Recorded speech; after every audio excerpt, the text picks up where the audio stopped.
نحمده ونسلم على سيدنا ومولانا محمد رسوله النبي الأمين المكين الحنين الكريم الرؤوف الرحيم. أما بعد فأعوذ بالله من الشيطان الرجيم. بسم الله الرحمن الرحيم. زدناهم هدى. وقال الله تبارك وتعالى ربطنا على قلوبهم. صدق اللہ مولانا العظیم. اللہ تبارک و تعالیٰ نے اصحاب کہف کے ذکر میں ارشاد فرمایا، دو خاص چیزیں بیان کی. ایک یہ بیان فرمایا کہ زدناہم ہدی، ہم نے ان کی ہدایت میں اضافہ کر دیا تھا. اور اس سے قبل بیان کیا کہ ہم نے ان کا ایمان بڑھا دیا تھا.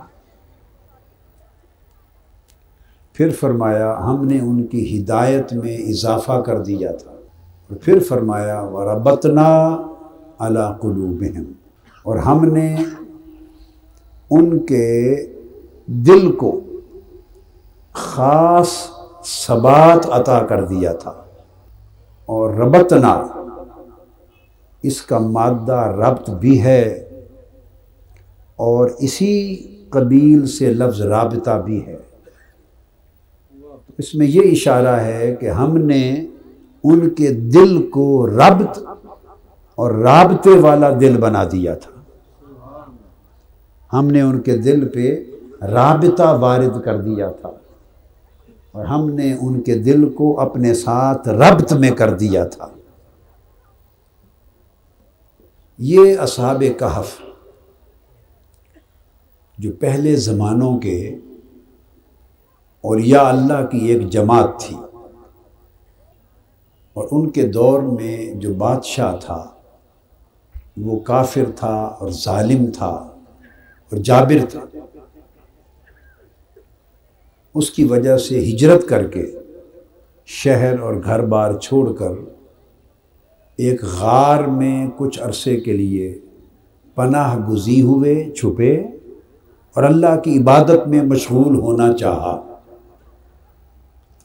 تو اللہ تبارک و تعالیٰ نے جو 3 باتیں ان کے باب میں کہیں وہ قابل توجہ ہیں. ایمان، ہر شخص جب کلمہ پڑھتا ہے تو کلمہ گو مسلمان جب ہوتا ہے تو وہ صاحب ایمان بھی ہوتا ہے. مگر یاد رکھ لیں کہ ہر مسلمان مومن نہیں ہوتا. کلمہ پڑھ کے جو بھی کوئی داخل اسلام ہو جائے وہ اسلام میں تو داخل ہو گیا، مگر اس سے یہ لازم نہیں کہ ایمان اس میں بھی داخل ہو گیا. کلمہ پڑھ کے شخص اسلام میں تو داخل ہو جاتا ہے، مگر اس سے یہ لازم نہیں آتا کہ ایمان بھی اس میں داخل ہو گیا ہے. اعراب، انہوں نے کہا، قرآن مجید میں ہے قالت الاعراب، اعراب نے کہا آمنا، ہم ایمان لے آئے. اللہ رب العزت نے انہیں منع فرمایا یہ کہنے سے. یہ نہ کہو کہ تم ایمان لے آئے، بلکہ فرمایا قولو اسلمنا. ابھی تم یہ کہو کہ ہم مسلمان ہو گئے، یہ نہ کہو کہ ہم مومن ہو گئے. اس لیے کہ تم دائرہ اسلام میں تو داخل ہو گئے ہو، مگر ابھی ایمان تمہارے دلوں کے دائرے میں داخل نہیں ہوا. ایمان تمہارے دائرہ قلب میں، دل میں داخل نہیں ہوا. تم ضرور دائرہ اسلام میں داخل ہوئے ہو. تو ایک کیفیت ہوتی ہے جہاں انسان کلمہ پڑھ کے دائرہ اسلام میں داخل ہوتا ہے، مسلمان ہوتا ہے، مگر ابھی ایمان اس کے دل کے اندر داخل نہیں ہوتا. پھر ایمان اس کے دل کی زینت نہیں بنا ہوتا، اس کا قلب، اس کا باطن، اس کا سینہ، اس کا اندر کی دنیا ابھی ایمان کے نور سے منور نہیں ہوتی۔ وہ کفر کی تاریکیوں سے نکل ضرور آتا ہے، کفر کے اندھیرے سے تو نکل آیا ہے، مگر ابھی ایمان کا نور اس کے اندر داخل نہیں ہوا، وہ دو حالتوں کے درمیان کھڑا ہوتا ہے۔ پھر ایک سٹیج آتی ہے کہ اللہ پاک اسے صاحب ایمان کرتا ہے، اور صاحب ایمان ہونے کے لیے لازم ہے کہ وہ اپنے دل کو اللہ اور اس کے رسول کی محبت سے لبریز کرے۔ ایمان کے لیے لازم ہے کہ اس کا دل اللہ اور اس کے رسول کی محبت کے ساتھ معمور ہو جائے۔ تو ایمان فقط اعمال سے نہیں آتا، ایمان محبت کے راستے سے آتا ہے۔ وہ جن عرب نے کہا تھا ہم ایمان لے آئے، انہیں یہ خیال اس لیے ہوا تھا کہ وہ اسلام کے عمل کرتے تھے، حضور کے پیچھے کھڑے ہو کے نماز پڑھتے تھے، کلمہ گو تھے، جہاد میں شریک ہوتے تھے، زکوٰۃ دیتے تھے، پنجگانہ نماز پڑھتے تھے، حلال و حرام کے احکام پر عمل کرنا شروع کر دیا تھا، تو احکام شریعت پر عمل شروع کر دیا تھا۔ لیکن اس کے باوجود اللہ پاک نے فرمایا ابھی وہ مرحلہ کہ ایمان تمہارے دلوں کی زینت بن جائے، ایمان کا نور تمہارے قلب اور باطن کو روشن کر دے، وہ ابھی آگے ہے۔ اس کے لیے ارشاد فرمایا گیا صحیح بخاری میں، صحیح مسلم میں ارشاد فرمایا گیا کہ اس کے لیے شرط ہے کہ ایمان اسے نصیب ہوتا ہے جو ساری کائنات کی محبتوں سے بڑھ کر اللہ اور اس کے رسول سے محبت نہ کرے۔ جب ساری محبتیں ہیچ رہ جائیں، ساری محبتیں دم توڑ جائیں، اور اللہ اور اس کے رسول سے محبت ہر شے سے بڑھ جائے، اور محبت رسول جب ہر شے سے بڑھتی ہے تو وہ محبت نہیں رہتی۔ حضور علیہ السلام نے فرمایا لا یؤمن احدکم حتی اکون احب الیہ من والدہ وولدہ والناس اجمعین، تم میں سے کوئی شخص اس وقت تک صاحب ایمان نہیں ہو سکتا جب تک میری ذات کے ساتھ اس کی محبت اپنے والدین کی محبت سے بھی بڑھ نہ جائے، اپنی اولاد کی محبت سے بھی بڑھ نہ جائے، اور اس کائنات میں ہر شخص اور ہر شے سے کی جانے والی محبت سے بھی بڑھ نہ جائے۔ جب تک ساری محبتوں سے میری محبت اس کے دل میں بڑھ نہ جائے، اس وقت تک اس کے دل میں ایمان نہیں۔ تو میں بتانا یہ چاہتا ہوں، ایک شخص کی دوسرے شخص سے دوست کے ساتھ محبت ہے، یہ تو محبت ہوئی۔ بھائی کی بھائی کے ساتھ محبت ہے، یہ محبت ہوئی۔ اولاد کی والدین کے ساتھ محبت ہے، جب والدین کی محبت تک پہنچے تو دوستوں کی محبت پیچھے رہ جاتی، ایکسیپشن الگ بات ہے۔ دوستوں کی محبت اور دنیا کے ہر شخص کی، ہر انسان کی محبت پیچھے رہ گئی، والدین سے ایک فرما بردار اولاد، نیک بخت اولاد جو محبت والدین سے کرتی ہے، وہ دنیا کے ہر شخص کی محبت سے بڑھ کر کرتی ہے۔ تو والدین کی محبت نے ساری محبتوں کو پیچھے چھوڑ دیا، والد ہی، اور پھر فرمایا وولد ہی۔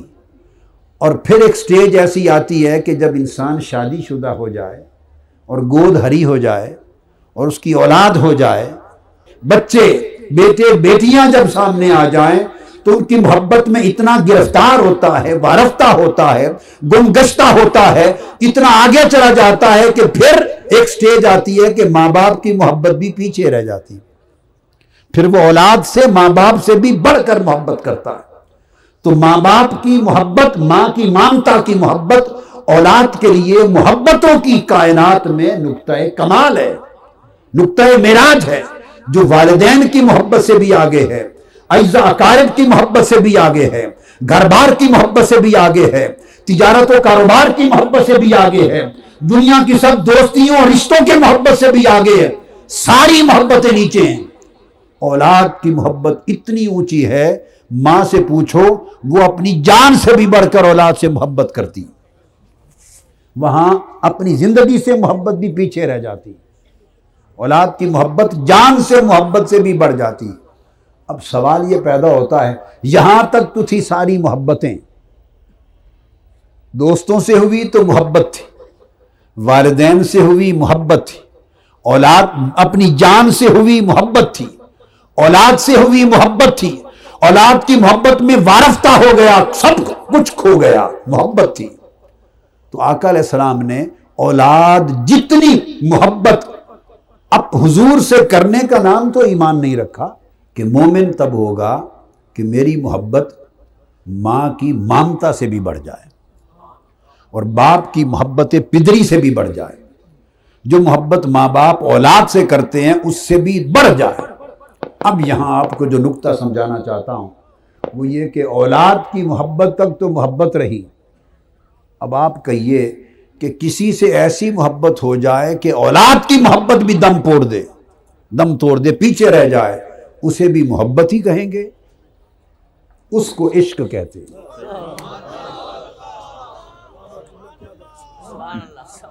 لوگوں سے تھی تو محبت تھی، والدین تک پہنچی محبت تھی، اولاد تک پہنچی محبت تھی، مگر کوئی محبت اتنی شدید ہو جائے کہ اولاد کی محبت بھی اس کے سامنے، اولاد کی محبت کے چراغ بھی بجھ جائیں، اولاد کی محبت بھی مقابلہ نہ کر سکے، اولاد کی محبت بھی ترجیح نہ رہے، اس سے بھی آگے بڑھ جائے، تو بھلا اس کو بھی محبت ہی کہیں گے خالی؟ نہیں، اسی کو عشق کہتے ہیں۔ تو آقا علیہ السلام نے فرمایا مجھ سے محبت کرنے والا ایمان میں کامل نہیں ہے، ایمان میں کامل وہ ہے جس کی محبت درجہ عشق تک جا پہنچے۔ یحب الیہ من ولدہ ووالدہ والناس اجمعین کا مفاد یہ ہے۔ اب بتانا مقصود یہ تھا کہ اعمال کیے تو اسلام آ گیا، اور حضور سے عشق کیا تو ایمان آ گیا۔ اب سمجھ گئے؟ نیک عمل کیے تو اسلام مل گیا، اور آقا علیہ السلام سے عشق کیا تو ایمان مل گیا۔ یہاں تک پہنچے۔ اب اصحاب کہف کی بات جو میں نے کی تو اللہ پاک نے فرمایا پھر یہ وہ تھے کہ ان کے ایمان کو ہم نے مزید بڑھا دیا۔ ان کا ایمان اللہ اور اللہ کے رسول کے ساتھ عشق سے شروع ہوتا ہے۔ جو جس دور میں تھے تو ان کے ایمان کے لیے جو جو چیز بھی مقرر تھی اس عشق سے شروع ہوتا ہے۔ ان کے لیے فرمایا ہم نے ان کا ایمان بڑھا دیا، پھر ہم نے ان کی ہدایت بڑھا دی، اور نہ صرف ہدایت بڑھا دی بلکہ فرمایا کہ ان کے دلوں کو اپنی بارگاہ سے مربوط کر دیا۔ تو یہ اللہ والے ان کے دل مالا اعلیٰ کے ساتھ جڑ جاتے ہیں، ربطنا علی قلوبہم کی زنجیر کے ساتھ اس تسلسل میں آ جاتے ہیں۔ تو جن کے دل اللہ کے رابطے میں آ جائیں پھر وہ کسی اور کو خاطر میں نہیں لاتے، اور لائیں بھی کیوں؟ انہیں خوف بھی کیوں ہو، غم بھی کیوں ہو، لالچ بھی کیوں ہو، حرص بھی کیوں ہو، ان کے دل کسی شے کی طرف راغب نہیں ہوتے، اس لیے کہ جب دو عالم سے کرتی ہے بیگانہ دل کو، دو عالم سے کرتی ہے بیگانہ دل کو، عجب چیز ہے لذت آشنائی۔ اگر آشنائی کی لذت مل جائے تو بندہ دنیا سے بیگانہ ہو جاتا ہے، اور پھر وہ تو آشنائی کی لذت تھی صرف، اور یہ اگر اس کی بارگاہ سے ربط قائم ہو جائے، اس کا یہ جلوہ حسن سے ربط قائم ہو جائے، مالا اعلیٰ سے ربط جڑ جائے، اس کی حضور سے ربط جڑ جائے، تو پھر کچھ چیز نگاہ میں نہیں جچتی۔ یہ لوگ پھر اس میں مست و بے خود ہوتے ہیں۔ یہ جوان اصحاب کہف اللہ کے ساتھ ربط پختہ کر کے اس کے عشق میں، تعلق میں، ربط میں مست و بے خود ہو گئے تھے، اس کے عاشق تھے، اس کے ولی تھے، چل پڑے۔ ابھی راستے میں تھے، غار تک نہیں پہنچے کہ ایک کتا ان کے ساتھ ہو گیا۔ اب جب کتا پیچھے چل پڑا، انہوں نے دیکھا کہ یہ تو کتا ہمارے پیچھے پیچھے آ رہا ہے۔ اب میں کوئی قصہ کہانی نہیں سنا رہا ہوں، صرف قرآن مجید ہے، صرف قرآن مجید۔ تو انہوں نے سوچا کہ یہ کتا ہے، بھونکے گا اور ہمارے دشمن کو ہماری خبر ہو جائے گی، ہم جس غار میں چھپے ہیں اس کے بھونکنے سے انہیں پتہ چل جائے گا، وہ سراغ لگا لے گا۔ سو انہوں نے پتھر اٹھائے، اس کو مارنا شروع کیا تاکہ یہ دوڑ جائے۔ وہ مارتے رہے، کتا ثابت قدم رہا، وہ بھگاتے رہے، کتا نہیں بھاگا۔ اب اس بیان کو امام ابن جریر طبری کو پڑھ لیں، امام قرطبی کو پڑھ لیں، آپ امام فخر الدین رازی کو پڑھ لیں، علامہ آلوسی کو پڑھ لیں، علامہ حقی کو پڑھ لیں روح البیان کو، آپ خازن کو پڑھ لیں، آپ بغوی کو پڑھ لیں، 100 تفاسیر اٹھا لیں، اس کو بیان کرتی ہیں۔ مگر میں اس وقت جو ریفرنس دے رہا ہوں وہ امام قرطبی سے، جو مفسر آج سے 1100 سال پہلے کے مفسر ہیں۔ نہ وہ لاہور کے رہنے والے تھے، نہ وہ بریلی شریف کے رہنے والے تھے، آج سے 1100 سال پہلے کے مفسر امام تفسیر امام قرطبی، وہ بیان کرتے ہیں احادیث نبوی کی روشنی میں، جب اصحاب کہف نے بار بار پتھر مارے، بھگانے کی کوشش کی، تو کتے نے عرض کیا میرے اللہ مجھے زبان دے دے، میں ان سے بات کر لوں۔ اور امام قرطبی روایت کرتے ہیں کہ کتا اپنی 2 ٹانگوں پر کھڑا ہو گیا اور اگلی جو 2 ٹانگیں ہیں انہیں ہاتھ بنا کے اس طرح اٹھا لیے،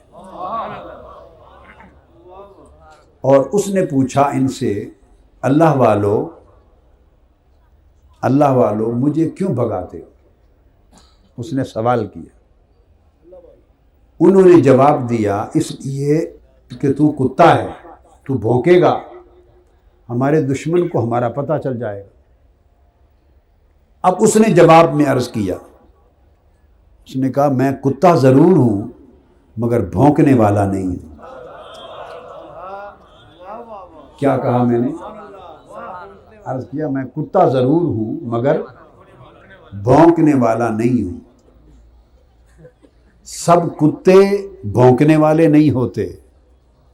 اب امام قرطبی نے جو الفاظ نقل کیے ہیں وہ لکھتے ہیں، اس نے کہا واللہ انی احب الاولیاء والصالحین، اس کتے نے کہا خدا کی قسم انی احب الاولیاء والصالحین، خدا کی قسم میں اولیاء اللہ کو اور صالحین سے محبت کرنے والا، میں اولیاء اور صالحین سے محبت کرنے والا کتا ہوں۔ تو کتوں میں بھی ہیں جنہیں اللہ اس محبت کی توفیق دیتا ہے، مگر وہ توفیق تب ہوتی ہے جب پہچان ہوتی ہے،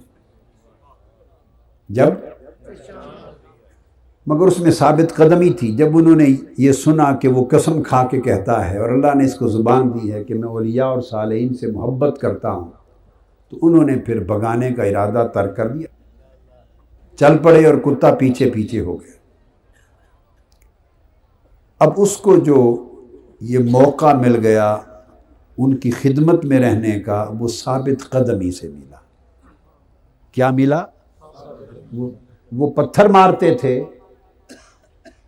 اور وہ بددل ہو کے بھاگا نہیں، پتھر کھا کے بھی ثابت قدم رہا۔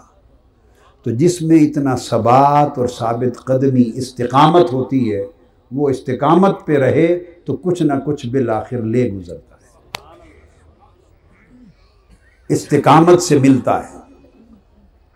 استقامت میں صبر چاہیے، شکر چاہیے، حوصلہ چاہیے، عزم چاہیے۔ ہم اپنی زندگی میں صبر اور استقامت نام کی چیز اپنے اندر نہیں رکھتے۔ اور اگر کوئی بھگا دے، ایک بات کر دے، تو پھر تو سوال ہی پیدا نہیں ہوتا۔ ہم یہ کہیں گے کہ ہمیں کتا سمجھا ہے، دھتکار کے بھگا رہے ہو، اور یہ نہیں پتا کہ کتا تو استقامت کے ساتھ دھتکارے جانے کے باوجود دامن نہیں چھوڑ رہا،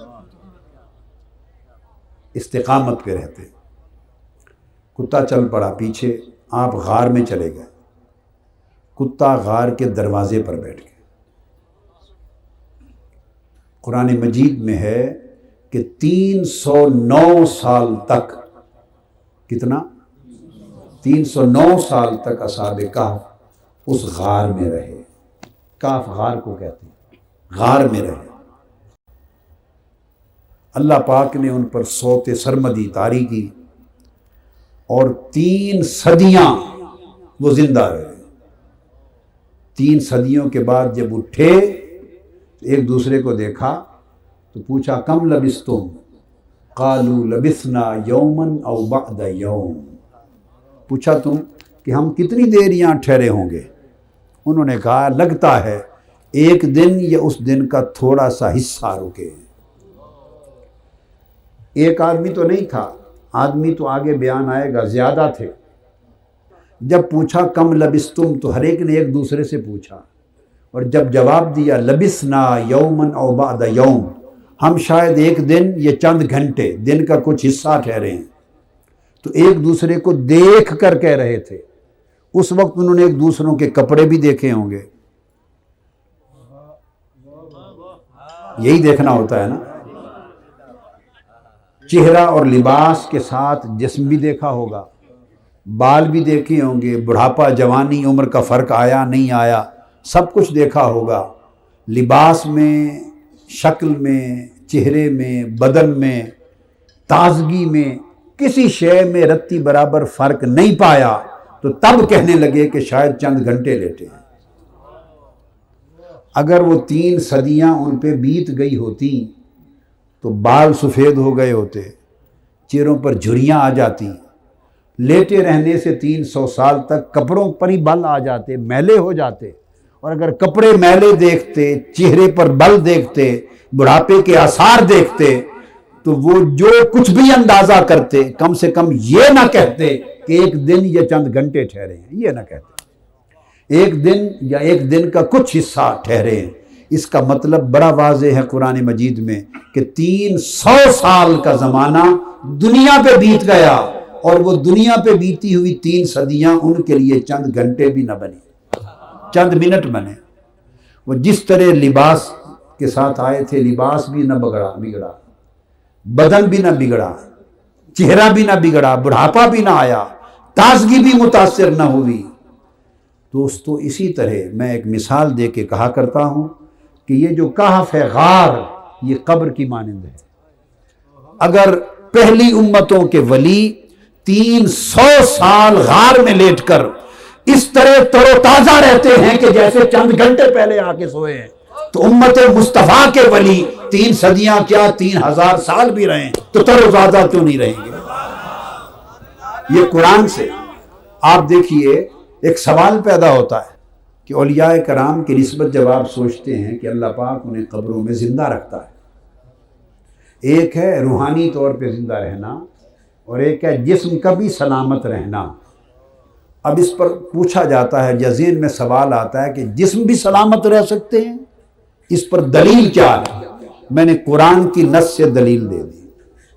جس طرح اصحاب کہف کے جسم 3 صدیوں کے باوجود کہف جیسی قبر میں لیٹ کر سلامت رہے، اس طرح حضور کی امت کے ولی صدیوں قبر میں رہ کر بھی سلامت رہتے ہیں۔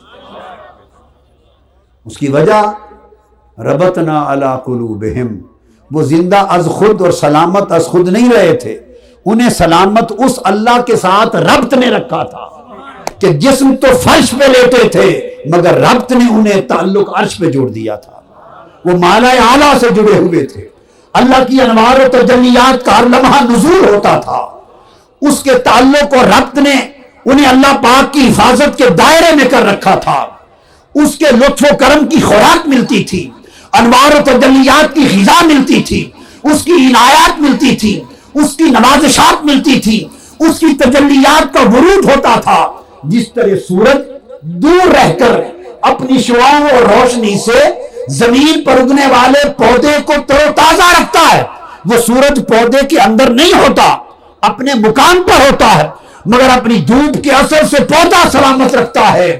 یہ زمین کے ساتھ اس دنیا کے نظام شمسی کا سورج ہے۔ تو جو لوگ روحانی طور پہ، قلبی طور پر اللہ کی بارگاہ سے مرتبط ہو جاتے ہیں، متعلق ہو جاتے ہیں، مربوط ہو جاتے ہیں، اللہ اپنے ارواح و تجلیات کے پرتوں میں انہیں اس طرح رکھ لیتا ہے کہ وہ صدیاں گزر جائیں جہاں لیٹے، ان کے جسم و روح سب کچھ تر و تازہ اور سلامت رہتی ہے۔ کہ 3 صدیاں لیٹ کر بھی کہف جو غار کی مانند، جو قبر کی مانند ہے، اس میں سلامت رہے۔ اور پھر ان کو تو اللہ نے سلامت رکھا، انہیں تو اللہ نے سلامت رکھا۔ ربطنا علی قلوبہم، ربط ان کے دلوں کا اللہ کے ساتھ تھا، کتے کا نہیں تھا، اللہ کے ساتھ، مالا اعلیٰ کے ساتھ ربط ان کے دلوں پر نازل ہوا تھا۔ ثبات الوہیت، حضور الوہیت سے ان کے دلوں پر وارد ہوا تھا۔ اللہ پاک کی طرف سے حفاظت ان کے قلب و باطن اور ان کے جسم کو نصیب ہوئی تھی۔ کتے کے ساتھ کوئی ربط کا تعلق نہ تھا۔ 3 صدیاں یہ سلامت رہے، اور 3 ہی صدیاں باہر بھوکا پیاسا بیٹھا ہوا کتا سلامت رہا۔ اب کتے کو کوئی وہاں کے چھیچڑے ڈال جاتا ہے؟ بولیے، کوئی خوراک دے جاتا ہوگا؟ نہیں، وہ بھی بھوکا ہے، پیاسا ہے، جیسے یہ، وہ بھی لیٹا ہے، بیٹھا ہوا ہے۔ ان کو تو رب نے زندہ رکھا، سلامت رکھا۔ کتے کو کس نے سلامت رکھا؟ رکھنے والا تو رب ہے۔ میں سبب پوچھ رہا ہوں، ان کا سبب تو حضور الوہیت کے ساتھ روحانی ربط بنا، وہ اللہ کے ساتھ ربط رکھتے تھے، 3 صدیاں بیتنے کے باوجود سلامت رہے۔ کتے کا ربط کن کے ساتھ تھا؟ کتے کا ربط ان ولیوں کے ساتھ تھا جو غار میں لیٹے تھے۔ ولیوں کا ربط اللہ کے ساتھ تھا، کتے کا ربط ان ولیوں کے ساتھ تھا جو غار میں لیٹے تھے۔ اور ربط کیا تھا؟ 2 چیزیں تھیں، ایک استقامت، ایک خدمت، ایک محبت۔ محبت، خدمت، استقامت، یہ ربط تھا۔ اس نے کہا میں محبت کرتا ہوں ولیوں سے، پتھر کھا کے نہیں بھاگا، اس نے کہا میں استقامت رکھتا ہوں، اور دروازے پر بیٹھا رہا تاکہ کوئی دشمن آ کے تکلیف نہ پہنچائے، خدمت کرتا رہا۔ یہ کل 3 عبادتیں تھیں اس کتے کی، یہ 3 عمل تھے اس کے۔ ولیوں سے محبت تھی، ولیوں کی خدمت تھی، اور اس خدمت پر استقامت تھی۔ اس کے سلے میں 300 سال جہاں اولیاء زندہ و سلامت رہے، وہاں ان کا کتا بھی ان کی خدمت میں رہنے والا زندہ و سلامت رہا۔ توجہ ملی۔ اب قرآن مجید میں ہے، اب قرآن مجید نے تو انہیں زندہ رکھنے کا اللہ پاک نے ایک اہتمام کیا، ان کے جسموں کو سلامت رکھنے کا۔ وہ اہتمام ظاہراً کتے کے لیے نہیں تھا۔ قرآن مجید کہتا ہے وَتَرَى الشَّمْسَ إِذَا طَلَعَتْ تَزَاوَرُ عَنْ كَهْفِهِمْ ذَاتَ الْيَمِينِ وَإِذَا غَرَبَتْ تَقْرِضُهُمْ ذَاتَ الشِّمَالِ وَهُمْ فِي فَجْوَةٍ مِّنْهُ۔ میرے حبیب آپ دیکھیں گے صلی اللہ علیہ وسلم، وہ غار کے وَهُمْ فِي فَجْوَةٍ مِّنْهُ، کھلے دہنے میں غار میں لیٹے۔ اللہ رب العزت نے فرمایا ہے سورج، غار دونوں سمتوں سے کھلی ہے، سورج طلوع ہو کے جب چڑھتا ہے تو تب بھی دھوپ غار میں آتی تھی، جب سورج غروب کے لیے جھکتا ہے، ڈوبتا ہے، تو تب بھی دھوپ، سورج کی دھوپ غار میں آتی تھی۔ تو طلوع کے بعد بھی دھوپ غار میں جاتی تھی، اور غروب سے پہلے بھی دھوپ غار میں آتی تھی۔ فجوۃ منہ، دونوں طرف سے غار کے دانے کھلے تھے، ایک کھلے میدان کی طرح بڑی وسیع غار تھی، دونوں طرف کے دانے بھی کھلے تھے، اور سورج کے چڑھتے ڈوبتے دونوں اوقات میں دھوپ آتی تھی۔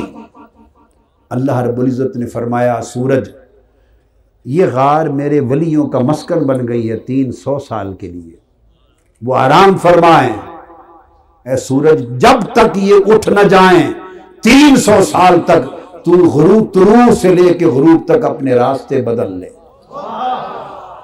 اپنے راستے بدل لے۔ فرمایا وَتَرَى الشَّمْسَ، میرے حبیب صلی اللہ علیہ وسلم آپ دیکھیں گے کہ سورج اذا طالت تزاور عن کافہم ذات الجمیل، جب سورج طلوع ہوتا ہے تو وہ طلوع ہوتے ہوئے اپنے راستے کو چھوڑ کر غار سے دائیں جانب مڑ جاتا ہے۔ وَإِذَا غَرَبَتْ تَقْرِضُهُمْ ذَاتَ الشِّمَالِ، جب غروب ہوتا ہے تو راستہ چھوڑ کر بائیں جانب جھک جاتا ہے۔ اور کیوں جھک جاتا ہے؟ اس کے جواب میں فرمایا ہم فی فجوۃ منہ، کیونکہ کھلے غار میں پڑے ہیں۔ اگر سورج راستہ نہ بدلے تو آدھے سے زیادہ دن دھوپ میرے ولیوں پہ پڑے، انہیں تکلیف ہوگی۔ میں نہیں چاہتا، وہ غار میں پڑے ہیں سورج، تیرا راستہ بدل دینا میرے لیے آسان ہے، گوارا ہے، مگر ولیوں کے جسموں کو دھوپ تکلیف پہنچائے یہ مجھے گوارا نہیں ہے۔ تو سورج 300 سال تک سورج نے اپنا راستہ بدل دیا۔ معلوم ہونا چاہیے آپ کو کہ سورج کا راستہ کیا ہے۔ سورج کے جو راستے ہیں یہ تقدیر ہے۔ سورج کے راستے بولیے تقدیر ہے۔ قرآن سے ہی واضح کرتا ہوں، سورہ یاسین کی تلاوت آپ کرتے ہیں، فرمایا اللہ پاک نے وَالشَّمْسُ تَجْرِي لِمُسْتَقَرٍّ لَهَا ذَلِكَ تَقْدِيرُ الْعَزِيزِ الْعَلِيمِ۔ سورج کے راستے مقرر ہیں، یہ مقرر کیے ہوئے راستوں پر چلتا ہے۔ ذَلِكَ تَقْدِيرُ الْعَزِيزِ الْعَلِيمِ، یہ غالب حکمت والے رب کی تقدیر ہے۔ سورج کے راستے غالب حکمت والے رب کی تقدیر ہے، تقدیر ہے۔ اللہ تقدیر کا مطلب ہوتا ہے اس کی مقرر کردہ، تو یہ تقدیر ہے۔ تو اللہ نے خود فرمایا کہ سورج کا راستہ میری تقدیر ہے سورہ یاسین میں، اور سورہ کہف میں فرمایا 300 سال تک میں نے ولیوں کے لیے اپنی تقدیر بدل دی۔ بعض اوقات لوگوں کو تو یہ تعجب ہوتا ہے کہ اس ایک واقعے میں تقدیر کیسے بدل گئی، فلاں وقت تقدیر کیسے بدل گئی۔ بھلے لوگوں، آپ 1 منٹ کی تقدیر بدلنے پہ تعجب کرتے ہیں، وہ 300 سال تک تقدیر بدل کے بیٹھا ہے۔ 3 صدیاں تقدیر بدلی رہی۔ تقدیر کی فکر ہو تو آپ کو ہو، ہمیں ہو، جو تقدیر کے پابند ہیں۔ وہ جو تقدیر بنانے مٹانے والا ہے اسے کیا فکر ہے؟ وہ جو تقدیر کا مالک ہے اسے کیا فکر ہے؟ وہ بنائی بھی اسی نے ہے، مٹا بھی وہ دیتا ہے۔ یمحو اللہ ما یشاء ویثبت وعندہ ام الکتاب، وہ جو چاہے لکھ دیتا ہے، جو چاہے لکھی ہوئی مٹا دیتا ہے۔ وہ تقدیر کی کتاب کا مالک خود ہے۔ تقدیر تو ہمارے لیے تقدیر ہے، اس کے لیے کیا ہے؟ وہ جس کے لیے چاہے لکھ دے، جس کے لیے چاہے مٹا دے، جس کے لیے چاہے بدل دے، جس کے لیے چاہے سنوار دے۔ تو اس نے 300 سال تک اصحاب کہف اپنے ولیوں کے لیے تقدیر بدلے رکھی۔ وہ جو سورج کے راستوں کی مقرر تقدیر تھی، جس پر نظام شمسی، نظام کائنات قائم ہے، 300 سال تک ایک غار میں لیٹے ہوئے ولیوں کے لیے نظام شمسی بدل دیا۔ یہ اہتمام اصحاب کہف کے لیے تھا، اس لیے تھا کہ وہ دھوپ سے انہیں تکلیف نہ ہو، اس لیے تھا کہ دھوپ سے کوئی یہ نہ سمجھے کہ اس لیے جسم بچ گئے کہ اللہ نے انہیں دھوپ سے بچا لیا، یہ نہیں۔ ان کے جسم تو اس لیے بچ گئے کہ دھوپ نہ رہی، تو وہ جو 300 سال کتا بیٹھا ہی دھوپ پر رہا وہ کیسے بچ گئے؟ وہ جو 300 سال وہ غریب کتا بیٹھا ہی دھوپ پر رہا، اس کے لیے تو سورج کا نہ راستہ بدلا، نہ ادھر جھکا نہ ادھر جھکا، وہ تو بیٹھا ہی کھلے میدان میں ہے۔ وہ سورج دائیں جھکے یا بائیں جھکے اس سے کیا فرق پڑتا ہے، وہ تو بیٹھا ہی دھوپ میں ہے۔ تو پتہ چلا کہ دھوپ کا نہ پڑنا یہ ولیوں کے جسم کو سلامت رکھنے کا باعث نہیں، وہ سلامت تو وہ رکھنے والا ہے۔ تو پھر پوچھیں گے کہ پھر اگر اس وجہ سے جسم سلامت نہیں رکھنے تھے تو پھر سورج کا راستہ بدلا کیوں؟ نہیں، وہ صرف تکریم کے لیے بدلا، پتا چلے کہ دھوپ بگاڑ تو کچھ نہیں سکتی میرے ولیوں کا، مگر پڑھنے سے جسم کو تپش کی تکلیف بھی نہ ہو، تکلیف بھی نہ ہو، صرف تکلیف سے بچانے اور ان کی تکریم کو ہم تک پہنچانے کے لیے عمل کیا۔ اس دھوپ نے تو کتے کا کچھ نہیں بگاڑا، ان کا کیا بگاڑنا تھا؟ وہ ولیوں کا کتا تھا، 300 سال دھوپ پر بیٹھا رہا، زندہ و سلامت رہا۔ یہ صرف اظہار تکریم کے لیے، ان کی اظہار عظمت کے لیے، اظہار عظمت کے لیے، تاکہ دنیا کو پتہ چلے اور آنے والی امت محمدی قرآن میں پڑھ کے ہمیشہ واہ واہ کرے کہ واہ مولا تیری اتنی محبت اپنے ولیوں سے کہ تو نے تقدیر بدل دی۔ 300 سال تک یہ اظہار عظمت کے لیے تھا۔ اور پھر آگے اب ربطنا علی قلوبہم، ان کے اوپر جو ربط تھا، جو نازل ہوتا، وارد رہتا، طاری رہتا تھا، اس کی کیفیت یہ تھی کہ مفسرین بیان کرتے ہیں اور قرآن مجید وَنُقَلِّبُهُمْ ذات الیمین، ہم ان کو دائیں اور بائیں کروٹ بدلتے تھے۔ اصحاب کہف کو اللہ پاک دائیں اور بائیں پہلو کروٹ بدلتا تھا۔ مفسرین بیان کرتے ہیں ہر 6 ماہ بعد، بعض نے روایات میں کہا 3 ماہ بعد، 3 یا 6 ماہ بعد اللہ تعالیٰ ان کو ایک بار دائیں کروٹ بدلتا تھا، اور پھر اگلی بار 3-6 ماہ بعد بائیں کروٹ پہلو بدل دیتا تھا، تاکہ جسموں کو جسم نہ لگ جائیں، انہیں تکلیف نہ ہو جائے۔ تو ہر 6 ماہ یا 3 ماہ بعد اصحاب کہف کے پہلو بدلتے تھے۔ اور مفسرین بالاجماع بیان کرتے ہیں کہ اندر اللہ کے اس ربط، اس فیض سے اصحاب کہف یعنی ولیوں کے کروٹیں بدلتی تھی، عین اس وقت جب ان کے پہلو بدلتے، باہر خود بخود کتے کا پہلو بھی اسی سمت بدل جاتا تھا، کتے کا پہلو بھی اسی سمت بدل جاتا تھا۔ تو جو فیض اندر ملتا تھا اس کا حصہ کتے کو ملتا تھا۔ اب یہ فیض کے منتقل ہونے پر قرآن کی نص آ گئی کہ جو فیض ولیوں کو ملتا ہے ان کی خدمت میں ثابت قدم مخلص وفادار بن کے کتا بھی بیٹھ جائے تو اسے بھی فیض کا حصہ ملتا ہے۔ انسان تو پھر انسان ہے، انسان تو پھر انسان ہے۔ قرآن گواہ ہے، قرآن گواہ ہے کہ وہ فیض کتے کو، وہ تاثیر کتے کو منتقل ہوتی، اس کے کروٹ بدلتی تھی۔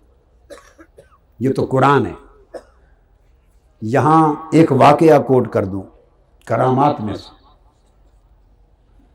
آپ نے نام سنا ہوگا حضرت حاجی امداد اللہ مہاجر مکی رحمۃ اللہ علیہ، ایک بزرگ ہو گزرے ہیں، اور یہ عرب و عجم کے شیخ تھے، پورا ہند بڑے بڑے علماء ہر سمت کے ان کے مرید تھے۔ وہ حاجی امداد اللہ مہاجر مکی رحمۃ اللہ علیہ بیان کرتے ہیں اپنی کتاب میں شمائم امدادیہ میں، اور پھر امداد المشتاق میں، وہ بیان کرتے ہیں کہ حضرت جنید بغدادی رضی اللہ تعالیٰ عنہ بغداد شریف میں اولیاء اللہ کے سردار تھے، جہاں ان کی مجلس لگتی اور اولیاء اللہ ان کے حلقے میں بیٹھتے، حضرت جنید بغدادی کا حلقہ جہاں قائم ہوتا، وہ فرماتے ہیں کہ ایک کتا تھا بغداد کا، اس کو حضرت جنید بغدادی سے عشق ہو گیا تھا۔ جہاں جنید بغدادی بیٹھتے اسی حلقے کو پیچھے چلتا چلتا وہ کتا بھی فاصلے پر پاؤں پہ سار کے ان کو تکتا تکتا بیٹھ جاتا تھا، بیٹھ کر تکتا رہتا، جہاں مجلس ہوتی کتا بھی وہاں جا کے بیٹھ جاتا، اور وہ انہیں تکتا ہی رہتا تھا، جہاں میں ہلکا ہوتا کتا بیٹھ جاتا تھا فاصلے پر، حضرت جنید بغدادی کو تکتا رہتا۔ حاجی امداد اللہ صاحب نے بیان کیا۔ اور ویسے حضرت امام عبد الوہاب شعرانی رحمۃ اللہ علیہ نے بھی الانوار القدسیہ میں اسی طرح کا واقعہ اور اولیاء کے لیے بھی بیان کیا۔ یہ محدثین نے بھی ایسی چیزیں بیان کی، ائمہ حدیث نے اور اولیاء و صوفیاء نے۔ تو کتا تکتا رہتا، ایک دن حضرت جنید بغدادی خوش ہوئے اس کتے کی وفا دیکھ کر، استقامت دیکھ کر، محبت دیکھ کر، اور ہر وقت اس کی ادا دیکھ کر خوش ہوئے، تو موج میں تھے تو اس کتے پر توجہ کر دی، توجہ کر دی، کتے پر جو توجہ کی تو وہ بھی فیض کا حصہ پا گیا۔ اب وہ فیض کیا پایا؟ فرماتے ہیں اس دن کے بعد اب جہاں وہ کتا جا کر بیٹھتا تھا 40 بغداد کے کتے اس کے ارد گرد ٹانگیں جوڑ کے بیٹھ جاتے تھے ادب کے ساتھ۔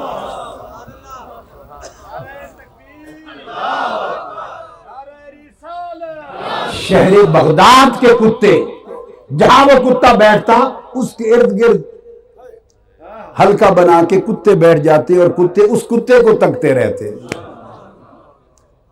کتے کو تکتے رہتے۔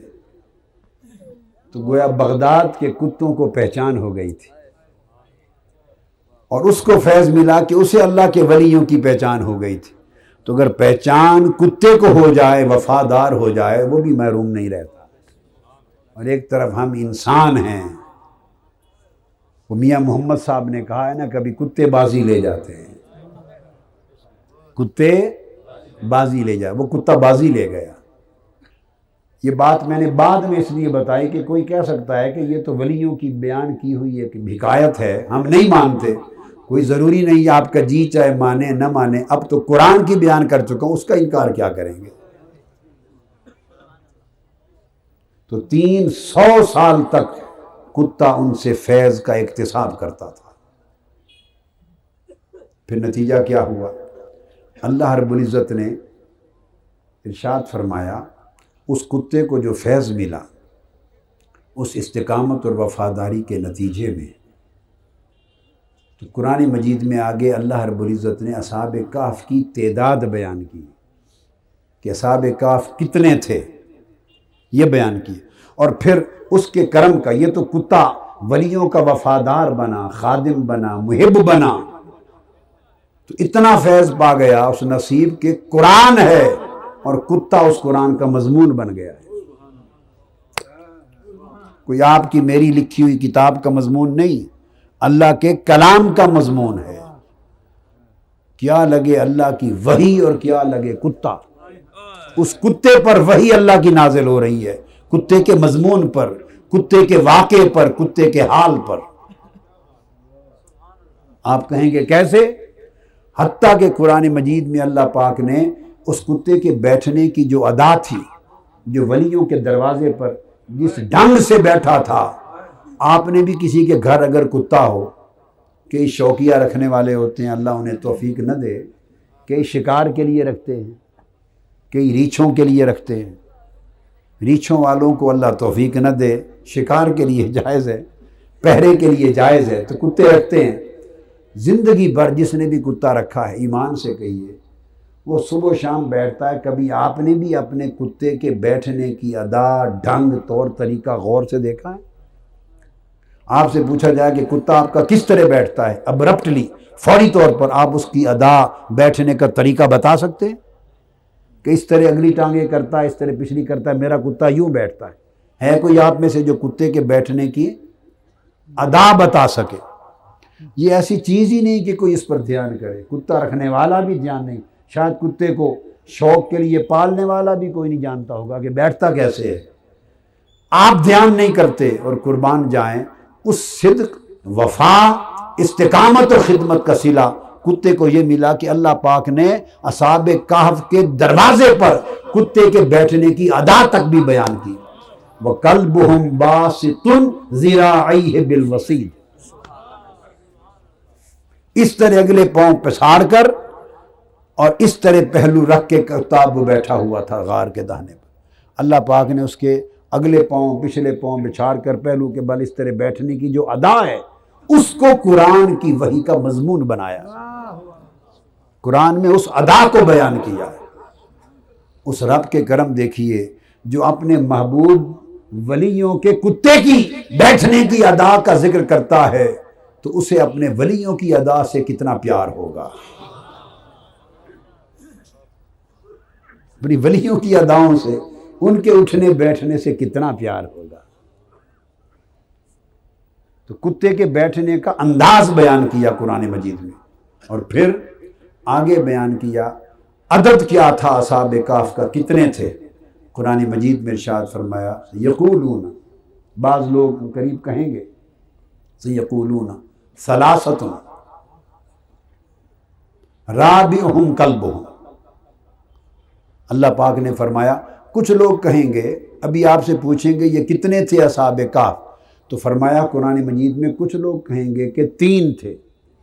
اب قرآن کہتا ہے ثلاثۃ، کچھ لوگ کہیں گے 3 تھے، رابعہم کلبہم، اور اللہ پاک فرماتا ہے اچھا اگر 3 تھے تو چوتھا ان کا کتا تھا۔ باری تعالیٰ ہم نے تو پوچھا ہے کہ اصحاب کہف کتنے تھے، کتے کا تو کسی نے نہیں پوچھا، ہم نے تو پوچھا اصحاب کہف کتنے تھے، ثلاثۃ 3 تھے۔ وہ کہتا ہے رابعہم کلبہم، وہ 3 تھے تو چوتھا ان کا کتا تھا۔ اور بعض کہتے ہیں اربعۃ، بعض کہتے ہیں خمسۃ، 5 تھے۔ فرمایا خمسۃ سادسہم کلبہم، اگر 5 تھے تو چھٹا ان کا کتا تھا۔ قرآن ہے۔ اور بعض کہیں گے کہ سبعۃ، 7 تھے، تو فرمایا سبعۃ وثامنہم کلبہم، اگر 7 تھے تو 8واں ان کا کتا تھا۔ یہ قرآن مجید ہے۔ اب غور سے جا کے دیکھ لیں، کل تلاوت کریں اور سوچیں کیا بات سمجھ میں آتی۔ اگر یہ اللہ کا کلام نہ ہوتا تو اس بیان کی کوئی تک سمجھ میں آتی، کوئی حکمت سمجھ میں آتی؟ اگر یہ اللہ کا کلام نہ ہوتا، یہ بات کسی اور نے کہی ہوتی تو آپ حیرت زدہ نہ ہو جاتے کہ کیا بات کہی۔ اگر آپ کو کوئی دعوت دے کہ آپ میرے گھر تشریف لائیے، دوست احباب مل کے تو کھانا کھائیں، اور آپ جائیں اور وہ آپ سے پوچھے کہ آپ کتنے احباب آئیں، اور آپ کہیں جی 8 ہم ہیں اور 9واں ہمارا کتا ہے، 10 ہم ہیں 11واں ہمارا کتا ہے، 15 ہم ہیں 16واں ہمارا کتا ہے، تو وہ آپ کی دماغی حالت پہ شک نہیں کرے گا؟ بتائیے، نہیں کرے گا؟ وہ کہے گا میں نے کھانا آپ کا پکایا، عدد آپ کا پوچھ رہا ہوں، آپ کتنے ہیں؟ کتے کو کس طرح اڑا دیا درمیان؟ بھئی آپ 7 ہیں تو 7 بتا دیں، 9 ہیں تو 9 بتا دیں، 10 ہیں 10 بتا دیں، ساتھ یہ کہ 9واں ہمارا کتا ہے اور 11واں کتا، یہ کیا بات؟ کتے کو میں نے آپ کے ساتھ کوئی ڈشز تھوڑی رکھنی ہے، جو کچھ اس کو پھینکنا ہے وہ پھینک دیں گے، کتے کا کیا تعلق ہوا؟ یہ بات تو آپ گوارا نہیں کرتے کہنا، اور کہہ دیں تو سننے والا گوارا نہیں کرتا کہ یہ کیا بات کہہ دی۔ آپ اور ہم ایک بات کہنے پر متعجب ہیں کہ یہ بات بنتی نہیں، اور قربان جائیں وہ رب ہو کر اپنی وحی میں یہ کہہ رہا ہے، اسے کون پوچھ سکتا ہے؟ اسے کون پوچھ سکتا ہے؟ وہ رب ہے۔ وہ کہتا ہے یہ کچھ کہیں گے 3 ہیں، وہ کہیں گے 3 ہیں، میں کہتا ہوں چوتھا ان کا کتا ہے۔ کچھ کہیں گے 5 ہیں، میں کہتا ہوں اچھا اگر 5 ہیں تو چھٹا ان کا کتا تھا۔ کچھ کہیں گے 7 ہیں، میں کہتا ہوں 7 ہیں تو 8واں ان کا کتا ہے۔ کہنے والوں نے صرف عدد بتایا، رب نے ہر جگہ کتے کو ساتھ لگایا۔ یہ قرآن کی ترتیب ہے۔ فَيَقُولُونَ ثَلَاثَةٌ، کہیں گے کہ 3 ہیں کچھ لوگ، رب کہتا ہے رابعہم کلبہم، ادھوری بات نہ کرو، چوتھا ان کا کتا ہے۔ کچھ کہیں گے نہیں 5 ہیں، اللہ فرماتا ہے ادھوری بات نہ کرو، اگر 5 ہیں تو سادسہم کلبہم، چھٹا ان کا کتا ہے۔ کچھ کہیں گے نہیں 7 ہیں، فرمایا اچھا بھائی 7 ہیں، وثامنہم کلبہم، تو 8واں ہمارا ان کا کتا ہے۔ باری تعالیٰ سمجھ نہیں آئی آپ نے ایسا کیوں ارشاد فرمایا؟ اس نے کہا اس نے کتے ہو کر میرے ولیوں کا ساتھ نہیں چھوڑا، میں رب ہو کر پھر اس کتے کو ان سے کیوں جدا کروں؟ وہ کتا تھا، اس کو پتھر مارتے رہے، بگاتے رہے، وہ کتا تھا، بھاگ جاتا یا بھونکتا، اس نے میرے ولیوں کی خاطر بھونکنا چھوڑ دیا۔ کتے بھلا بھونکنا چھوڑا کرتے ہیں؟ نہیں چھوڑتے۔ اس نے میرے ولیوں کی خاطر اپنی خصلت چھوڑ دی، خصلت چھوڑ دی۔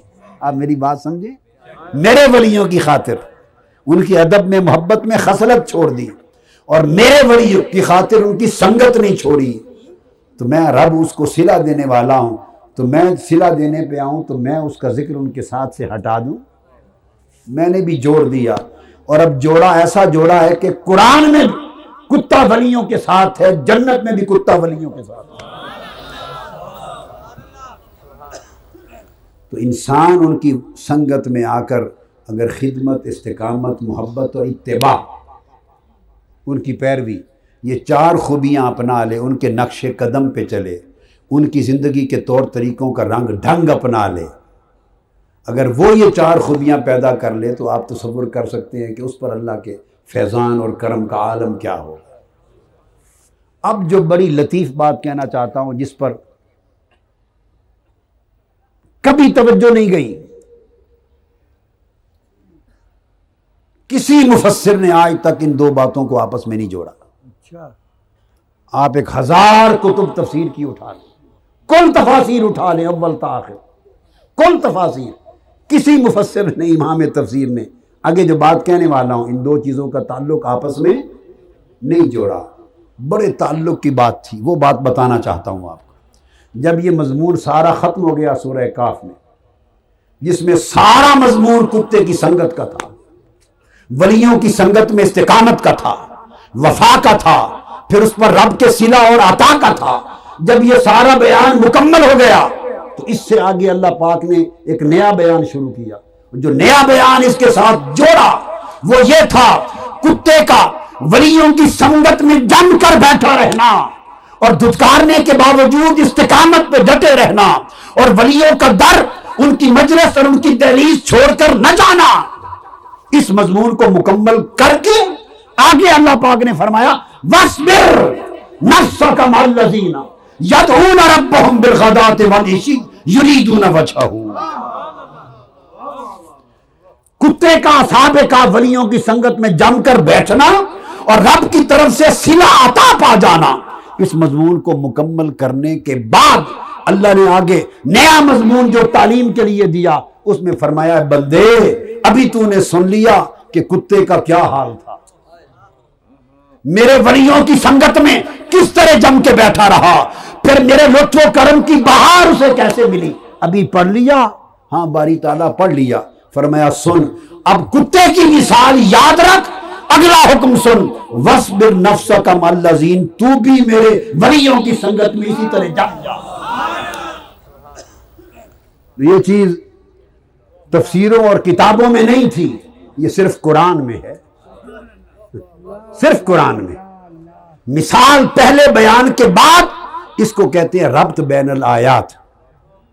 قرآن مجید میں ربط بین السور بھی ہوتا ہے، یہ مفسر کا کام ہے، وہ جانے اس صورت کے بعد اگلی صورت جو لائے تو ان 2 صورتوں کے آپس میں معنوی ربط کیا ہے۔ اس طرح ربط بین الآیات ہوتی ہے کہ یہ آیت پھر اگلی آیت پھر اگلی آیت، ان آیتوں کے درمیان معنی کا ربط کیا ہے، آیتوں کے درمیان ربط کو ڈھونڈنا، صورتوں کے درمیان ربط کو ڈھونڈنا، اور مضمون اور دوسرے مضمون کے درمیان ربط کو ڈھونڈنا، یہی کام تو مفسروں کا کرنے والا ہوتا ہے۔ لہٰذا یہ جو بیان ختم ہوا اصحاب کہف اور ان کے کتے کا، اور ان کے جم کے ان کی صحبت میں دہلیز پر بیٹھے رہنے کا، اس کے بعد اللہ نے فرمایا وَاصْبِرْ، اے بندے تو بھی جم جا، وَاصْبِرْ نَفْسَكَ، اپنی جان کو جما دے، اپنی جان کو، اپنے آپ کو جما کر بٹھا دے۔ باری تعالیٰ کہاں؟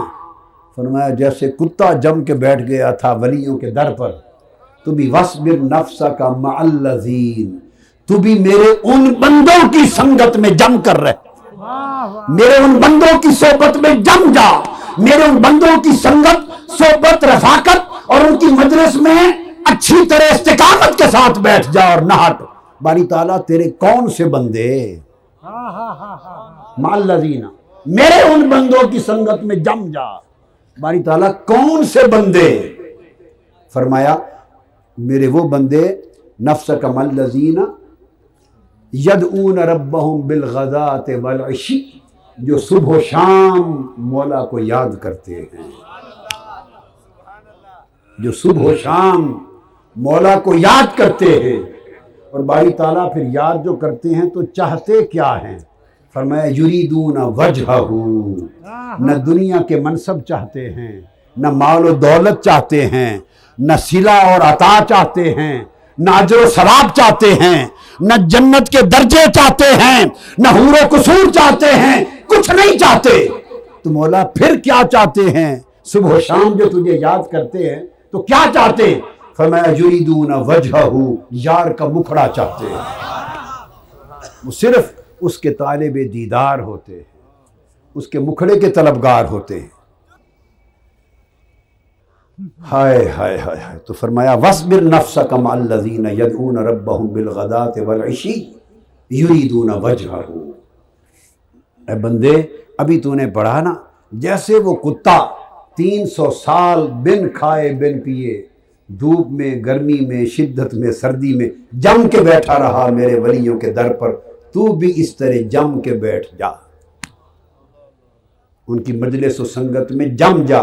تمہیں پتھر ماریں تو کتے کی طرح ان کا در نہ چھوڑ، دھتکارے در نہ چھوڑ، کھانے کو دیں در نہ چھوڑ، نہ دیں نہ چھوڑ، مالک دے در بیٹھے رہندے، صابر بھکھے ننگے،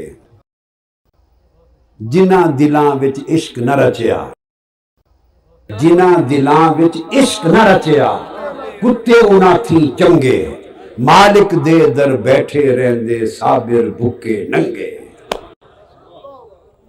بات عشق کی شروع کی تھی نا، عشق سے یہ استقامت آتی ہے۔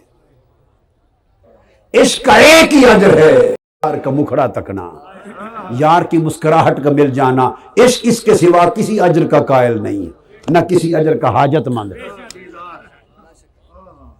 تو فرمایا تو بھی جم جا میرے ان بندوں کی سنگت میں جو صبح و شام مجھے پکارتے ہیں، میرا نام جپتے ہیں۔ وَاذْكُرِ اسْمَ رَبِّكَ وَتَبَتَّلْ إِلَيْهِ تَبْتِيلًا، ہر ایک سے کٹ کر میرے ہو کے رہتے ہیں، میرا نام جپتے ہیں، میری یاد کرتے ہیں، اور چاہتے کیا ہے؟ کچھ نہیں چاہتے سوائے میرے مکھڑے کے، کسی شے کے طلبگار نہیں۔ کچھ لوگ اس دنیا کے اجر کے طالب ہوتے ہیں، دنیا کے اجر کے طالب ہوتے ہیں، یہ عام مؤمنین ہوتے ہیں، عام مؤمنین ہوتے ہیں، اور ترقی نہیں ہوتی جب تک دنیا کے اجر اور دنیا کے حرص اور دنیا کی طلب اور دنیا کا لالچ اور دنیا کی محبت، یہ غلاظتیں جب تک دل کی وادی سے نکال نہ دی جائیں، تو وہ لوگ پھر زاہد ہوتے ہیں۔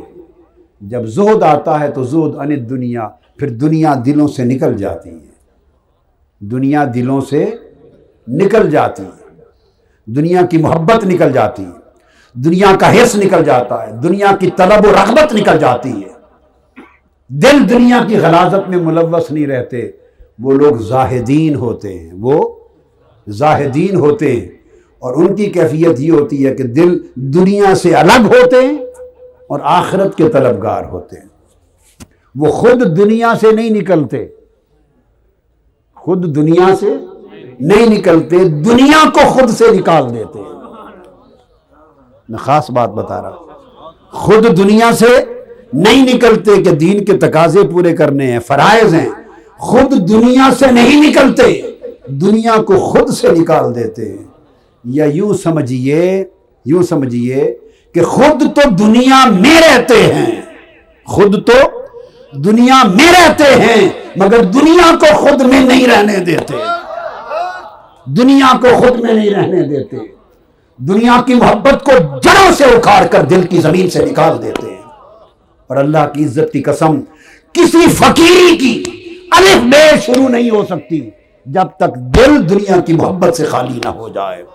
کوئی تصوف، کوئی معرفت، کوئی طریقت، کوئی حقیقت، کوئی ولایت، کوئی روحانیت، کوئی اللہ سے دوستی، تعلق، بلند رتبہ، کچھ نہیں ملتا، پہلا قدم نہیں اٹھتا جب تک دل دنیا کی محبت سے خالی نہ ہو جائے۔ دو محبتیں ایک جگہ جمع نہیں ہوتی۔ آپ برتن میں دودھ اور پیشاب جمع نہیں کرتے، پاک و پلید جمع نہیں کرتے، آپ جمع نہیں کرتے، تو رب آپ کے دل کے برتن میں اپنی محبت کے ساتھ دنیا کا لالچ کیوں جمع کرے گا؟ جس دل میں دنیا کی محبت و رغبت ہو وہاں رب اپنی محبت کی نعمت نہیں ڈالتا۔ رب کی محبت کھڑی رہتی ہے باہر انتظار میں، بندے جس غلاظت سے دل کو تم نے بگاڑ رکھا ہے اس کو دل سے نکال تو میں داخل ہوں۔ یہ زاہد ہیں، پھر وہ دنیا کے اجر کے طالب نہیں، ان کا دل آخرت کے ساتھ لگ جاتا ہے، زاہد ہیں، آخرت سے دل لگ جاتا ہے۔ مگر قرآن نے نہ عام مومنین کی بات یہاں کہی ہے نہ زاہدین کی کہی ہے۔ قرآن نے کہا یریدون وجہہ، پھر ایک درجہ آگے آتا ہے، وہ محبین اور صادقین کا ہوتا ہے، وہ عاشقین کا ہوتا ہے۔ محبین کا، صادقین کا، عاشقین کا درجہ ہوتا ہے۔ پہلے درجے میں دنیا دل سے نکلی تھی، اگلے اور آخرت آ گئی تھی، اب اگلے درجے میں آخرت کو بھی دل سے نکالا جاتا ہے۔ آخرت کو بھی دل سے نکالا جاتا ہے۔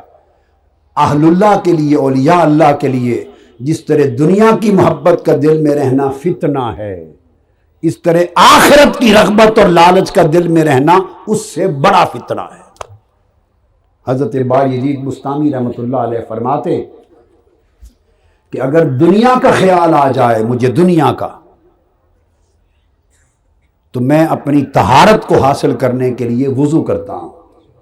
ہماری طہارت ٹوٹ جاتی ہے اگر دنیا کا خیال آ جائے، طہارت ٹوٹ جاتی ہے، وضو کرتا ہوں۔ اور فرمایا اگر آخرت کا، جنت کا خیال آ جائے تو طہارت کو واپس لینے کے لیے غسل کرنا پڑتا ہے، بڑا حدث ہو جاتا ہے۔ کسی نے پوچھا حضرت یہ تو بیان کر دیا، وجہ کیا؟ کہ دنیا کا خیال آئے، لوگ تو سمجھتے ہیں نا دنیا گھٹیا ہے، آخرت اونچی چیز، دنیا کا خیال آئے تو وضو سے طہارت مل جائے، اور آخرت کا خیال آ جائے تو وضو سے نہیں، غسل کرنا پڑے۔ وجہ کیا؟ فرمایا اس لیے کہ دنیا تو ہم پہلے ہی دل سے نکال چکے ہوتے ہیں، لہٰذا اگر دنیا کا خیال آئے تو دل اس کے لیے چپکتا نہیں، دل دنیا کے لیے لپکتا نہیں، دل دنیا سے چپکتا نہیں، دل دنیا میں الجھتا نہیں، زیادہ دیر دنیا کا خیال دل میں ٹکتا نہیں ہے، اس لیے وہ تھوڑا حدث ہوتا ہے، وضو سے کام چل جاتا ہے۔ مگر آخرت اور جنت چونکہ عالم نور کی شے ہے، مالا اعلیٰ کی شے ہے، انوار و تجلیات کی جا ہے، اگر آخرت اور جنت کا خیال آ جائے تو دل اس کی طرف جھک جاتا ہے، راغب ہوتا ہے۔ چونکہ راغب ہوتا ہے تو جنت اور آخرت کا خیال پھر دیر تک دل میں رہتا ہے، دیر تک دل میں رہتا ہے۔ تو عاشقوں کے لیے جیسے دنیا رب کا غیر ہے ویسے جنت بھی رب کا غیر ہے۔ فرق اتنا ہے کہ دنیا کا خیال آئے جلدی چلا جاتا ہے عاشقوں کے دل سے، جنت اور آخرت کا خیال آ جائے تو دیر لگاتا ہے، اس لیے اس کے لیے غسل کرنا پڑتا ہے۔ حضرت رابعہ بصری رضی اللہ تعالی عنہ، بخار ہو گیا آپ کو، بڑے علاج ہوئے، بخار اترتا نہیں تھا، لوگ پوچھنے کے لیے آئے، کسی کو کچھ بتا دیا، کسی کو کچھ بتا دیا، کسی کو کچھ بتا دیا، جیسا بندہ دیکھا اسی بات کر دی۔ حضرت امام حسن بصری عیادت کے لیے آئے، پوچھنے کے لیے آئے، پاس بیٹھ گئے، فرمایا بی بی رابعہ بصری لوگوں والا جواب نہ دینا، اصل بات بتا، بخار آیا کیوں اور جاتا کیوں نہیں، اصل بات بتا۔ تو چونکہ پوچھنے والے بھی عاشق و عارف تھے، اب عارفہ نے عارف کو بتایا کہ حضرت حسن بصری بات یہ ہے، آیا اس لیے کہ میں تلاوت کر رہی تھی قرآن مجید کی، دوران تلاوت جنت کا ذکر آ گیا، سورہ واقعہ آ گئی، آخری صورتیں، جنت کا ذکر آ گیا، خوب جنت کی بہاروں کا ذکر آ گیا، نعمتوں کا ذکر آ گیا، جنت کے باغات کا، چشموں کا، نہروں کا، پھلوں کا، جنت کی نعمتوں کا ذکر آیا تو میرا دل راغب ہو گیا اور اس طرف جھک گیا اور دل میں جنت کی طلب پیدا ہوئی۔ بس دل کا جنت کی طرف جھکنا تھا اور دل میں جنت کی طلب اور محبت کا پیدا ہونا تھا۔ رب کائنات کی بارگاہ سے ایک آواز آئی اور وہ آواز جھڑک کی صورت میں آئی، جھڑک کے کہا رابعہ عشق کا دعویٰ ہم سے اور رغبت جنت کی، عشق و محبت کا دعویٰ ہم سے اور طلب اور لالچ جنت کی، دو رغبتوں سے تو بات نہیں چلے گی۔ بس وہ یار کی جھڑکی تھی تب سے بخار میں ہوں، اور اترتا اس لیے نہیں کہ خیال تو چلا گیا، معلوم نہیں کہ اس کی ناراضگی ختم ہوئی ہے یا نہیں۔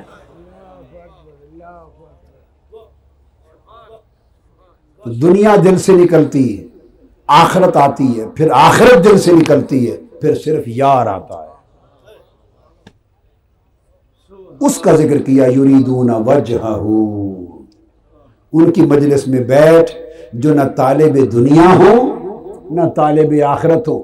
طالب آخرت ہوا تو اسے مرید کہتے ہیں، سن لیں، طالب دنیا کا نام مرید نہیں ہے، یہ سب دھوکہ بازی ہے۔ یہ جو ہم مرید بنے پھرتے ہیں، طالبان دنیا وہ مرید نہیں ہے۔ مرید کا معنی ہے اللہ کا ارادہ کرنے والا۔ دنیا کی طلب ہو تو مرید کیسا؟ مرید بنتا ہے آخرت کی طلب سے، آخرت کی طلب و ارادے سے۔ مرید تو وہ ہے جو طالب آخرت ہے، تو شیخ کون ہوگا؟ مرید وہ ہے جو طالب آخرت ہے، تو شیخ وہ ہے جو طالب مولا ہے۔ جو طالب مولا ہے وہ شیخ ہے، جو طالب آخرت ہے وہ مرید ہے۔ میں امریکہ میں اپنے وزٹ پر تھا، تو میرا خطاب ختم ہوا تو کچھ سوال و جواب کا سیشن تھا۔ صاحب نے کھڑے ہو کے سوال کیا، اس نے کہا جی گرمیوں کے موسم میں بہت سارے پیر پاکستان سے آ جاتے ہیں، اور آج کل نیو یارک میں کثرت کے ساتھ آئے ہوئے ہیں، اور ان کے مرید اور خلفاء ہر طرف پھر کے کرامتیں سنا کے گھیر گھیر کے لے جاتے ہیں۔ ان کے سمجھ نہیں آتی کہ پیر کامل کون ہے، کس کی بیعت کریں اور کس کی بیعت نہ کریں۔ آپ ہمیں کامل کی پہچان بتا دیں۔ سوال تھا کامل کی پہچان بتا دیں۔ میں نے کہا ایک سادہ جملے کی پہچان دیتا ہوں، ہر ایک کو سمجھ آ جائے۔ ان کا جی، میں نے کہا کامل کی پہچان یہ ہے جسے مریدوں کی تلاش نہ ہو، جسے مریدوں کی تلاش نہیں وہ کامل ہے، اور جو مریدوں کی تلاش میں مارا مارا پھرتا ہے تو دراصل اس کا پیر تو وہ مرید ہے جس کے پیچھے مارا مارا پھرتا ہے۔ علامہ نے کہا تھا کافر کی یہ پہچان کہ آفاق میں گم ہے، اور مومن کی یہ پہچان کہ گم اس میں ہے آفاق۔ یہ حضرت حافظ جی سرکار رحمت اللہ علیہ، بہت زیادہ نہیں، تھوڑا ان کے بارے میں میری معلومات میں آیا، میں نے سنا، مگر جتنا سنا ان کو طالب مولا پایا۔ یہ ان لوگوں میں نہیں جو مریدوں کی تلاش میں مارے مارے پھرتے ہیں۔ شیخ وہ ہوتا ہے کہ اسے شیخ کی تلاش میں مارا مارا پھرے، نہ کہ پیر مرید کی تلاش میں مارا مارا پھرے۔ پیر یریدون وجہہ، وہ تو اس کی مکھڑے کی تلاش میں پھرتا ہے، اسے اس کی مکھڑے کے سوا کوئی طلب نہیں ہوتی۔ لوگ اس کے طالب ہوتے ہیں، وہ مولا کا طالب ہوتا ہے۔ لوگ اس کے طالب ہوتے ہیں، وہ مولا کا طالب ہوتا ہے۔ تو اللہ پاک نے فرمایا ایسوں کی سنگت میں لوگوں جم کے بیٹھ جاؤ۔ یہ نسبت کا، ارادت کا، نسبت کا، ولیوں کے سنگ اور ان کے دامن سے لگ جانے کا حکم ہے قرآن میں۔ جم کے بیٹھ جاؤ۔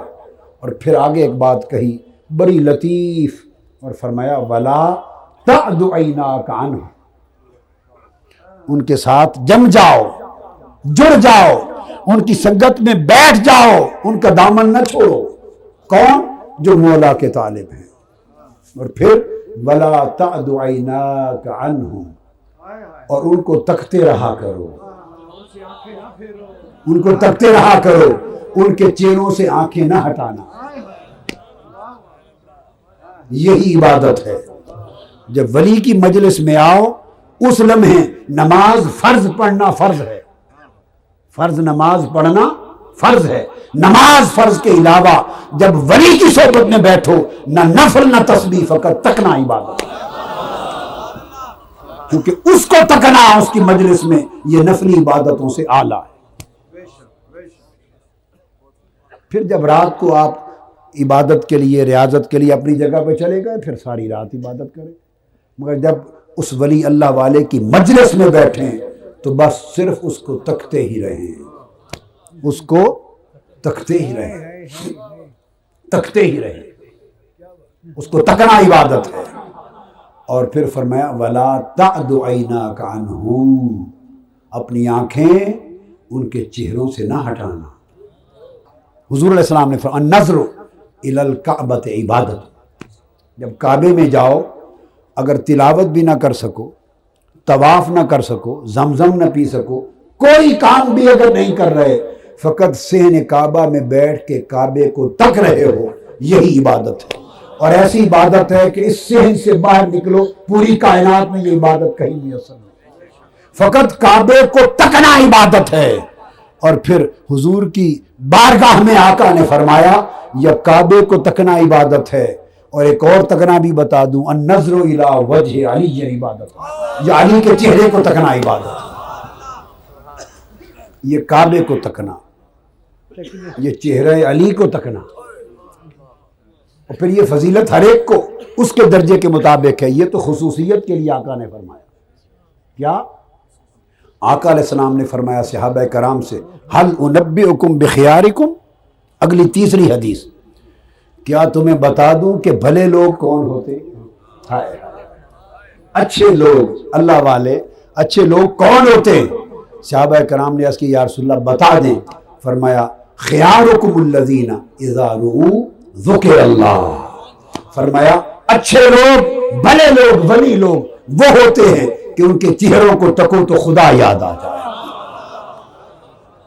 جن کے چہروں کو تکنے سے خدا یاد آئے وہ خدا کے دوست ہیں، کیونکہ غالب ندیم دوست سے آتی ہے بوئے دوست، دوست کے دوست کے پاس بیٹھو تو اسی کی خوشبو آتی ہے، جب ولی کو دیکھتے ہیں تو اس کا حسن یاد آتا ہے۔ اذا رؤوا ذکر اللہ، اور حدیث میں یہ بھی ہے، اس میں آقا علیہ السلام نے طبرانی میں آقا علیہ السلام نے فرمایا وہ ذکرت اذا رؤوا اذا ذکروا ذکرت و اذا ذکرت ذکروا، فرمایا ان کی کیفیت یہ ہو جاتی ہے میری قربت اور عنایت سے کہ جب ان کا ذکر کیا جائے تو ان کے ذکر میں میرا ذکر خود بخود ہو جاتا ہے۔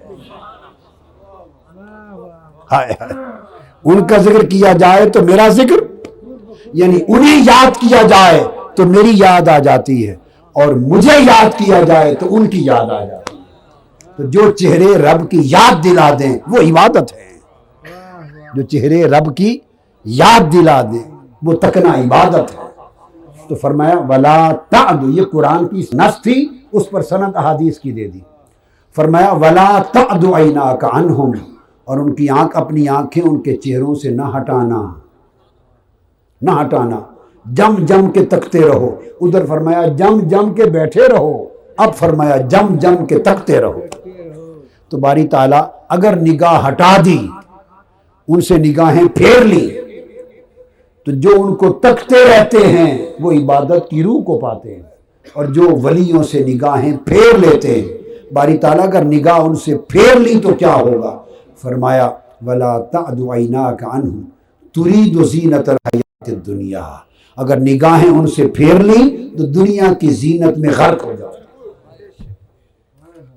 دنیا کی زینت میں غرق ہو جاؤ گے۔ تو اس آیت کریمہ کے دونوں معانی سے پتہ چلا کہ ان سے نگاہیں ہٹانا دنیا کی زینت میں غرق ہو جانا ہے، اور ان کی مجلس میں رہنا اور تکتے رہنا دنیا کی زینت اور اس کی محبت سے پاک ہو جانا ہے۔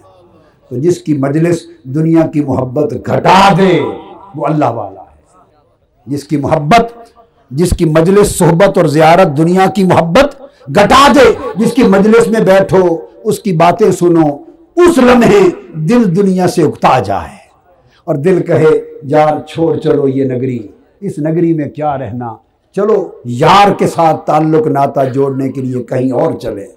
علامہ نے کہا ہے وہی تیرے زمانے کا امام برحق جو تجھے حاضر و موجود سے بیزار کرے، جو تجھے حاضر و موجود سے بیزار کرے۔ تو یہ حاضر و موجود دنیا ہے، اس کی زینت ہے، اس کا لالچ ہے، ہم تو اسی میں مارے مارے پھرتے ہیں۔ ہم تو ولیوں کے پاس بھی آتے ہیں تو دنیا کے لیے آتے ہیں۔ ہائے ہائے ولیوں سے تو ان کو تو تکنا، ان کے پاس آنا بھی رب کو یاد کرنے کے لیے تھا کہ رب مل جائے۔ کتنے رہ گئے جو آج کسی اللہ والے کے پاس آئیں کہ رب مل جائے۔ ہم تو آتے ہیں کہ مقدمہ جیت جائیں، اولاد مل جائے، کاروبار مل جائے، نفع آ جائے، دشمن ملیا میٹ ہو جائے، مرادیں ہو جائیں، ہم تو دنیا کو مرادیں بنا کر دنیا کے لیے آتے ہیں، اور فقیر اولیاء اس لیے آتے ہیں کہ ہمارے دلوں سے دنیا کو نکال کر اللہ کے ساتھ دلوں کا ربط جوڑ دیں۔ اور پھر فرمایا وَلَا تُطِعْ مَنْ أَغْفَلْنَا قَلْبَهُ عَنْ ذِكْرِنَا، ان کی مجلس میں بیٹھو، ہماری یاد میں آگے بڑھتے جاؤ، اور جن کے دلوں کو اللہ کے ذکر سے غافل جانو ان کی پیروی نہ کرو، اور جنہیں ہر وقت اللہ کی یاد میں ذاکر و شاغل جانو ان کے پیچھے پھرا کرو۔ کچھ نہ کچھ جو ان کو ملا ہے اس میں سے 2 قطرے چھینٹے آپ کو بھی مل جائیں گے، اور چھینٹے نہ ملے تو بو تو مل ہی جائے گی، چھینٹے نہ ملے جام مل جائے گا، نہیں تو چھینٹے مل جائیں گے، ارے 2 قطرے نہ ملے تو بو تو مل ہی جائے گی۔ گرد مستاں گرد گر میں کم رسد بوئے رسد، اور بوئے او گر کم رسد رویت ایشاں بسست۔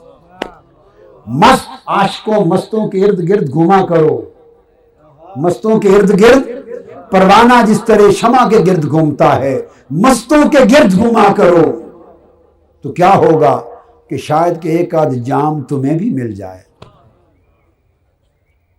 شراب کا کوئی جام، شراب الست، شراب عشق الہی، شراب معرفت الہی کا کوئی گھونٹ تمہیں مل جائے، اور اگر گھونٹ نہیں ملتا تو فرماتے ہیں پھر اگر گھونٹ نہیں ملتا تو بو تو مل ہی جائے گی۔ ان کی مجلس میں جو بیٹھو گے تو جس شراب نے انہیں مست و بے خود کر رکھا ہے، اگر شراب کا گھونٹ نہیں ملتا تو اس کی مہک تو مل ہی جائے گی، مہک ہی کافی۔ اور فرمایا اگر کسی کو مہک بھی نہ مل سکے، اتنا ہی گیا گزرا ہے، مہک اور بو بھی نہ ملے تو کہو کہ ولیوں کی مجلس میں آ کر اگر بو بھی نہ ملے پھر بھی محروم، اور خود کو بدبخت نہ سمجھو، رویت ایشاں بسست، ان کو تک لینا بھی کافی ہے،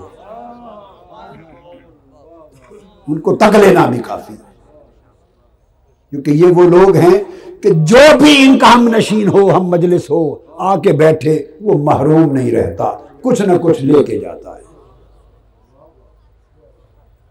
لا یشقا بہم جلیسوں، ان کے پاس جو جلیس بیٹھتا ہے وہ محروم نہیں رہتا، کچھ نہ کچھ لے کے جاتا ہے۔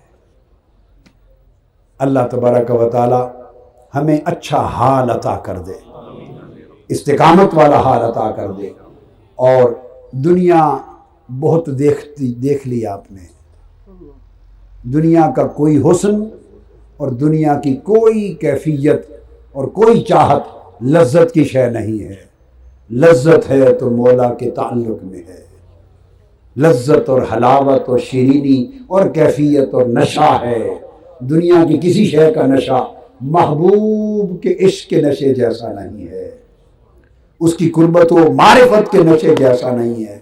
بس کوشش کریں کہ کچھ قطرے نہیں تو بو ہی صحیح وہ نصیب ہو جائے۔ ہم چند سالوں کی زندگی کے لیے مارے پھرتے، تباہ ہوئے پھرتے، بھول گئے ہیں کہ جس دن آنکھ بند ہوگی تو پھر کبھی ختم نہ ہونے والی زندگی شروع ہو رہی ہے۔ ختم ہونے والی زندگی نے ہمیں برباد کر دیا، ہلکا کر دیا، اور وہ جو ختم نہ ہونے والی زندگی آ رہی ہے کبھی اس کا بھی سوچا؟ اللہ تبارک و تعالی ہمیں یہ فکر دے اور یہ حال عطا کر دے۔ وما علینا الا البلاغ۔ شیخ الاسلام ڈاکٹر محمد طاہر القادری کے آفیشیل یوٹیوب چینل کو سبسکرائب کریں اور بیل آئیکن کلک کریں۔